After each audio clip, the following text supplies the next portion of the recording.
যুক্তরাষ্ট্রের president Donald Trump ভারতীয় পণ্যে 50% শুল্ক আরোপ করার পর যুক্তরাষ্ট্রের e commerce giant Amazon, Walmart, Target ও গ্যাপ সহ বড় বড় মার্কিন রিটেইলাররা ভারত থেকে অর্ডার স্থগিত করেছে।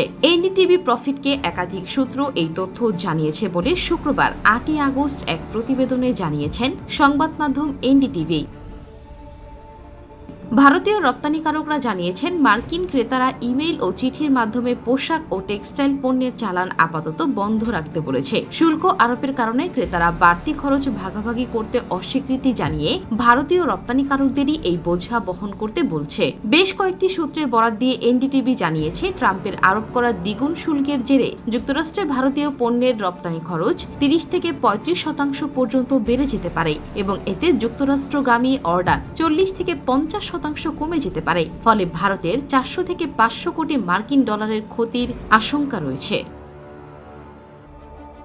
ভারতীয় সংবাদ মাধ্যমটি বলছে, ভারতীয় বড় বড় রপ্তানিকারকদের পণ্য বিক্রির 40 থেকে 70% যুক্তরাষ্ট্র ভিত্তিক। এছাড়া ভারতের পোশাক ও টেক্সটাইল শিল্পে যুক্তরাষ্ট্রের সবচেয়ে বড় রপ্তানির বাজার। 2024-25 অর্থ বছরে মোট 36.61 বিলিয়ন ডলারের রপ্তানির 28% গেছে যুক্তরাষ্ট্রে। বিশ্বের 6ষ্ঠ বৃহত্তম টেক্সটাইল রপ্তানিকারক ভারত আশঙ্কা করছে, এই পরিস্থিতিতে তারা বাংলাদেশের মতো দেশগুলোর কাছে অর্ডার হারাতে পারে, যাদের উপর বর্তমানে 20% শুল্ক আরোপ রয়েছে।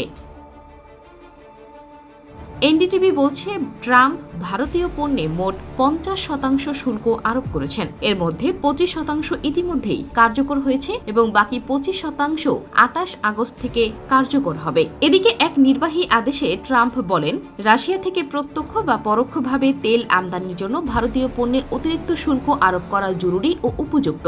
ভারতের পররাষ্ট্র মন্ত্রণালয় এক বিবৃতিতে এই শুল্ককে অন্যায্য, অযৌক্তিক ও অপ্রাসঙ্গিক বলে উল্লেখ করেছেন। বিবৃতিতে বলা হয়, ভারতের জ্বালানি আমদানি বাজার পরিস্থিতির উপর নির্ভর করে এবং 1.4 বিলিয়ন মানুষের জ্বালানি নিরাপত্তা নিশ্চিত করাই আমাদের উদ্দেশ্য।